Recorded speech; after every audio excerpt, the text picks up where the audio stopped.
India's number 1 varicose veins hospitals ఐబీసీను సంప్రదించండి. మీ నొప్పి లేని ప్రయాణాన్ని ప్రారంభించండి. వాగర్థావివ సంపృక్తౌ వాగర్థ ప్రతిపత్తయే జగతః పితరౌ వందే పార్వతీ పరమేశ్వరౌ. ఆదిత్యాయ చ సోమాయ మంగళాయ బుధాయ చ గురుశుక్ర శనిభ్యశ్చరాహవే కేతవే నమః. శృంగేరి జగద్గురు పీఠాధిపతులకి, కంచి పీఠాధిపతులకి నమస్కారములు తెలియచేసుకుంటూ కార్యక్రమాన్ని ప్రారంభిద్దాం. వీక్షించేటువంటి ప్రేక్షకుల్లో చాలామంది గత కొన్ని నెలలుగా ఈ పక్ష ఫలాల గురించి మనం తెలియచేస్తున్నాం. రాశి ఫలాలు చాలామంది ఎంతోమంది ఆదరిస్తున్నారు. వాళ్ళ నిజ జీవితంలో చాలామంది నిజంగా జరుగుతున్నాయండి, మీరు చెప్పినట్టే జరుగుతున్నాయి, ఏ రోజుకు ఆ రోజుకి సంబంధించినటువంటి ఖర్చు కానీ ఆదాయం కానీ అలాగే ఉంటుంది, ఇక మానసికమైనటువంటి ఒత్తిళ్లు కూడా చెప్పినటువంటి రోజుల్లో ఉంటున్నాయి అని చెప్తున్నారు. కానీ కొంతమంది మాకు ఇవేవి జరగట్లేవు ఎందుకని అని చెప్పి అడుగుతున్నారు. అయితే ఇక్కడ క్లారిటీ మీకు ఒకటి తెలియచేస్తాను. ముఖ్యంగా పేరును బట్టి కాకుండా జన్మ నక్షత్రము ఉండి జన్మ రాశి గనక ఉన్నటువంటి వాళ్ళు ఖచ్చితంగా ఆ రాశే చూసుకోవాలి. అది ఒకటి పాయింట్ గుర్తుపెట్టుకోవాలి. ఇక రెండో పాయింట్, చాలామంది ఈ జొడాయిక్ సైన్ సన్ ప్రకారం కనుక రవి ప్రకారం సూచించబడినటువంటిది. అంటే ఏంటి, జూలై 23 నుంచి ఆగస్టు 23 వరకు సింహరాశికి సంబంధించినటువంటి వాళ్ళు. ఈ జూలై 23 నుంచి ఆగస్టు 23 మధ్యలో పుట్టిన వాళ్ళు సింహరాశి చూసుకుంటున్నారు. అది తప్పు. మీరు పుట్టిన డేటు, టైము, ప్లేస్ను బట్టి మీకంటూ ఒక నక్షత్రము, ఒక రాశి ఉంటుంది. ఆ రాశి మాత్రమే చూసుకోవాలి. అయితే కొంతమంది మరి మాకు నక్షత్రాలు రాశులు లేవండి, మరి ఏంటి అన్నప్పుడు నామ నక్షత్రాన్ని బట్టి చూసుకోవాలి. అయితే ఇక్కడ కూడా చాలామంది పొరబడుతున్నటువంటి విషయం ఏంటంటే, ఉదాహరణకి లక్ష్మి అనే అమ్మాయి ఉంది. ఆ అమ్మాయి చూచే చోళ కాబట్టి లక్ష్మి అని అంటే అశ్విని నక్షత్రంగా భావించుకొని, మేషరాశిగా భావించుకొని మేషరాశి ఫలాలు చూస్తున్నారు. కానీ ఆ లక్ష్మి అనే అమ్మాయికి తెలుసు తాను కన్యారాశిలో పుట్టాను అని చెప్పి. కన్యారాశి చూడకుండా నామనక్షత్రమైనటువంటి అశ్విని నక్షత్రం సూచించే లక్ష్మి అనే పేరుని సూచించే మేషరాశిని చూసుకోవడం వల్ల ఆ అమ్మాయికి ఫలితాలు తారుమారవుతాయి. కాబట్టి ఏతావాత చెప్పొచ్చేది ఏమిటంటే, కంక్లూజన్ ఒకే మాటలో చెప్పాలంటే, మీకు జన్మ నక్షత్రము ప్రకారము జన్మ రాశి ఉంటుంది. ఆ రాశిని బట్టే చూడాలి తప్ప సన్ జొడాయిక్ సైన్ అనగా ఈ మంత్లో పుట్టిన వాళ్ళు ఈ రాశి అని చెప్పుకుంటారు కదా, అది తప్పు. అది ఫాలో కాకూడదు. అలాగే మీకు జన్మ నక్షత్రము జన్మ రాశి తెలియకపోతేనే అప్పుడు నామ నక్షత్రాన్ని బట్టి చూసుకోవాలి. ఇది క్లారిటీగా అందరూ గమనించగల ప్రార్థన. అప్పుడే ఇప్పుడు నేను చెప్పబోయే ప్రతి పక్ష ఫలాలు చెప్పబోయే ఫలితాలు మీకు దాదాపుగా 90% మీకు సూట్ అవుతాయని చెప్పవచ్చు. ఇక గమనించుకున్నట్లయితే 12 రాశులకి సంబంధించినటువంటి ఫలితాలు మనం తెలుసుకునే ముందు ఈ యొక్క జూన్ 1వ తారీఖు నుంచి 15వ తారీఖు వరకు గ్రహ సంచారం ఏ విధంగా ఉందో తెలుసుకుందాం.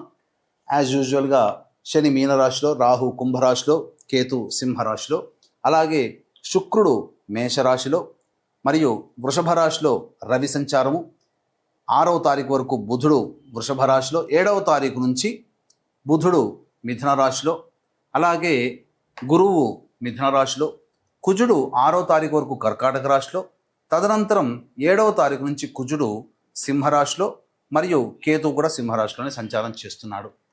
కాబట్టి దీన్ని బట్టి ఫలితాలు ఆయా రాశుల వారికి ఏ విధంగా ఉండబోతుందో మనం తెలుసుకునే ప్రయత్నం చేద్దాం. ద్వాదశ రాశులలో భాగంగా 6వదైనటువంటి కన్యా రాశిలో జన్మించినటువంటి వారికి జూన్ 1వ తారీఖు నుంచి 15వ తారీఖు వరకు ఏ విధంగా ఉండబోతుందో తెలుసుకునే ప్రయత్నం చేద్దాం.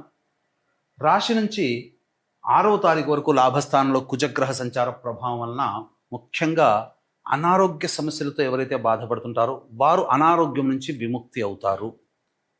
ఇప్పటి వరకు మీకు బద్ధశత్రువులు మీకు తెలియకుండా ఎవరైతే ఉంటారో వాళ్ళు ఎవరో మీకు తెలిసిపోతుంది.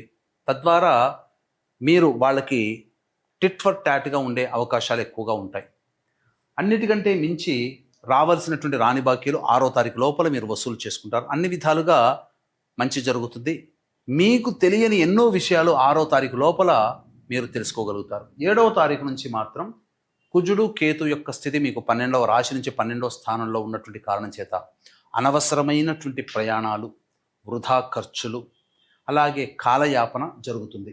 ఇక 10వ స్థానంలో బుధుని యొక్క సంచారము 7వ తారీఖు నుంచి ఉన్నటువంటి కారణం చేత, 7వ తారీఖు నుంచి మరియు గురువు కూడా అనుకూలంగా ఉన్నటువంటి కారణం చేత 7వ తారీఖు నుంచి మీరు చేస్తున్నటువంటి వృత్తి ఉద్యోగ వ్యాపారాల్లో అనూహ్యమైనటువంటి ప్రగతిని మీరు పొందుతారు.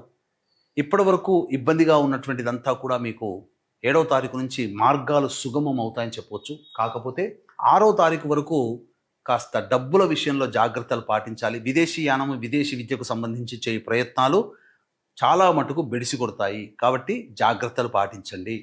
6వ తారీఖు నుంచి అనగా 1వ తారీఖు నుంచి రవి 9వ స్థానంలో సంచారం చేస్తుండడం, బుధుడు 6వ తారీఖు వరకు ఉండడం, ఈ కారణం చేత ఆస్తి పంపకాల విషయాల్లో వాగ్వివాదాలు చోటు చేసుకుంటాయి. అలాగే కోర్టు ఇతరత్రా సమస్యలు ఏవైతే ఉంటాయో అవి మీకు సంప్రదింపుల వరకు వస్తాయని చెప్పవచ్చు. ఇక 8వ స్థానంలో శుక్రగ్రహ సంచారం ఉండడం, ఇది చక్కగా ఈ శుక్రుడు మేషరాశిలో సంచారం చేస్తున్నటువంటి కారణం చేత మంచి యోగ స్థితికి చేరుకుంటారు. ముఖ్యంగా కుటుంబపరమైనటువంటి సమస్యలు ఏవైతే ఉంటాయో అవన్నీ తీర్చుకోగలుగుతారు.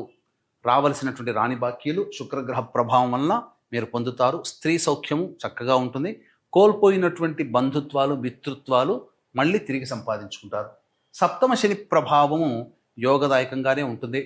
పెద్ద ఇబ్బందులు అనేటువంటివి ఏమీ ఉండవు. కాకపోతే ప్రతి పని యందు మీకు అనాసక్తి ఉంటుందని చెప్పవచ్చు. రాహువు మీకు మంచి యోగ స్థానంలోనే ఉన్నాడు కాబట్టి శత్రువులపై మీదే విజయం. పోటీ పరీక్షల్లో ఉన్నటువంటి విద్యార్థులకి ఇది విజయాన్ని చేకూరుస్తుంది. ఊహించిన దానికంటే మంచి ర్యాంకులో మీరు మంచిగా పొజిషన్ని సంపాదించుకుంటారని చెప్పవచ్చు. ఏదైనప్పటికీ కూడాను మిశ్రమమైనటువంటి ఫలితాలు ఈ యొక్క కన్యా రాశిలో జన్మించినటువంటి వారు పొందుతారని చెప్పవచ్చు. ఇక కన్యా రాశిలో జన్మించినటువంటి మహిళలు ప్రధానంగా 1వ తారీఖు నుంచి 15వ తారీఖు వరకు మీ వాక్కుకి తిరుగంటూ ఉండదు. ఇంతకుముందు మిమ్మల్ని అవమానించిన వాళ్ళే మళ్ళీ మీకు పెద్దపీట వేసి మిమ్మల్ని గౌరవిస్తారు, మీ మాటకి విలువ ఇస్తారు. కాకపోతే డబ్బులు బాగా ఖర్చు పెడతారు. డాబు కోసం కావచ్చు, హోదాని పెంచుకోవడం కోసం కావచ్చు, ఎదుటివారిలో చాలా రిచ్గా కనబడాలనే సదుద్దేశంతో మీరు ఊహించిన దానికన్నా ఎక్కువగా ఖర్చులు పెట్టేస్తారు. అనవసరంగా ఎదుటి వాళ్ళకి డబ్బులు అప్పుగాను ఇస్తుంటారు. కాబట్టి జాగ్రత్తలు పాటించండి. సంతానం కోసం ప్రయత్నం చేసేటువంటి వాళ్ళు జాతకరీత్యా డాక్టర్ సలహాలను తీసుకొని మీరు ప్రయత్నం చేస్తే మంచి ఫలితాలు పొందుతారు. ఆల్రెడీ కన్సీవ్ అయినటువంటి వాళ్ళు జాగ్రత్తలు పాటించాలి. అలాగే వివాహం కోసం ఎదురు చూసేటువంటి మహిళలకి కాస్త ప్రయత్నాలు గట్టిగా చేస్తే తప్ప వివాహ సంబంధాలు కుదరవని చెప్పవచ్చు. ఇక గమనించుకున్నట్లయితే జూన్ 11వ తారీఖు రోజున మహాజ్యేష్ఠ పౌర్ణమి. జ్యేష్ఠమాసము బుధునికి సంబంధించింది, బుధవారము బుధునికి సంబంధించింది, జ్యేష్ఠ నక్షత్రము బుధుడు అధిదేవత. కాబట్టి ప్రధానంగా ఈ మహాజ్యేష్ఠ పౌర్ణమి రోజున ఏ దేవత అనుగ్రహం కోసం మనం పాటుపడతామో ఆ దేవత అతి శీఘ్రంగా ఫలితాన్ని ఇస్తుంది. అయితే మానవ మాత్రులైనట్టు మనకి నవగ్రహాలు అనుకూలించాలి.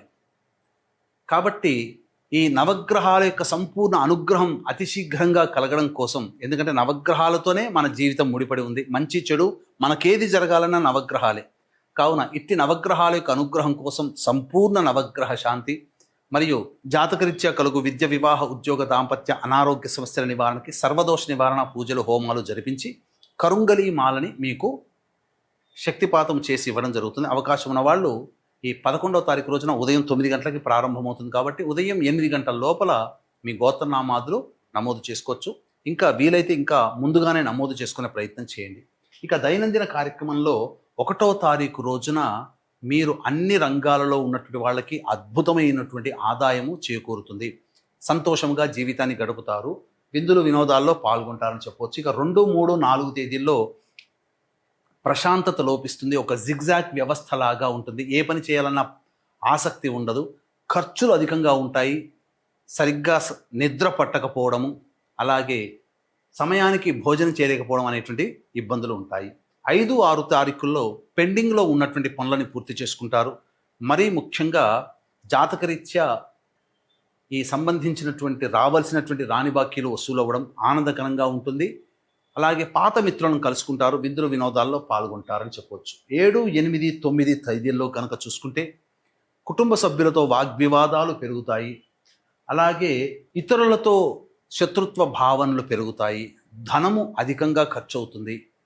మరియు ఊహించని విధంగా మీరు డబ్బులు అప్పులు ఇవ్వాల్సినటువంటి పరిస్థితి వస్తుంది. కాబట్టి జాగ్రత్తలు పాటించండి.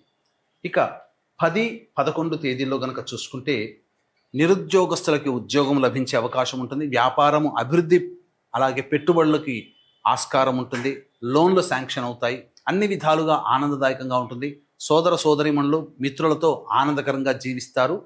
చక్కగా మీరు ఇతరుల సహాయ సహకారాలతో మీ పనులని పూర్తి చేసుకుంటారు. ఖర్చుకు మించిన ఆదాయం లభిస్తుందని చెప్పవచ్చు. 12, 13, 14, 15 తేదీల్లో కనుక చూసుకున్నట్లయితే వాహనాన్ని నడిపేటప్పుడు జాగ్రత్తలు పాటించాలి. తల్లిగారి ఆరోగ్యం పట్ల శ్రద్ధ వహించాలి. అనవసరమైనటువంటి గృహోపకరణాల ఖర్చులకు అధికంగా వెచ్చిస్తారు. మరియు వాహన మరమ్మతులు జరుగుతాయి. అలాగే మీ ఆరోగ్యం పట్ల కూడా శ్రద్ధ వహించాలి. ఏ తర్వాత చెప్పొచ్చేది ఏమిటంటే మనకు ప్రధానంగా 2, 3, 4, 12, 13, 14 తేదీల్లో ఖర్చులు అధికంగా ఉంటాయని చెప్పవచ్చు. ఇప్పుడు ఇవి చెప్పినటువంటివన్నీ కూడాను మన రోజువారీ కార్యక్రమాల్లో జరిగేటువంటి మంచి చెడు, ఖర్చు, ఆదాయం. ఇప్పుడు చెప్పినటువంటి వాటికంటే ఇంకా వివిధంగా మీరు మీ యొక్క జీవితాన్ని తెలుసుకోవాలి అని అంటే ఏం జరగబోతుంది భవిష్యత్తులో అనంటే మీ యొక్క జన్మ జాతకంలో నడుస్తున్నటువంటి గ్రహ దశాంతర దశల ప్రభావం మనం చూసుకోవాలి. కావున దగ్గరలోని మంచి ఉపాసనా పరులైనటువంటి జ్యోతిషుని సంప్రదించి వారి సలహాలు సూచనలు కనుక పాటించినట్లయితే మరింత మెరుగైనటువంటి జీవితాన్ని పొందడానికి ఆస్కారం ఉంటుందని చెప్పొచ్చు. అలాగే మహాజ్యేష్ఠ పౌర్ణమి రోజున ఏ దేవతానుగ్రహం కోసం మనం పాటుపడతామో ఆ దేవతానుగ్రహం కలుగుతుంది. నవగ్రహాల్ని ప్రసన్నం చేసుకునే నవగ్రహ శాంతి మరియు సర్వదోష నివారణ పూజల హోమాలు జరిపించి మీకు కరుంగలి మాలని అందివ్వడం జరుగుతుంది. అవకాశం ఉన్న వాళ్ళు కార్యక్రమ తదనంతరం కాంటాక్ట్ చేసి పూర్తి వివరాలు తెలుసుకోవచ్చు. సర్వం శ్రీ ఉమామహేశ్వర పరబ్రహ్మార్పణమస్తు.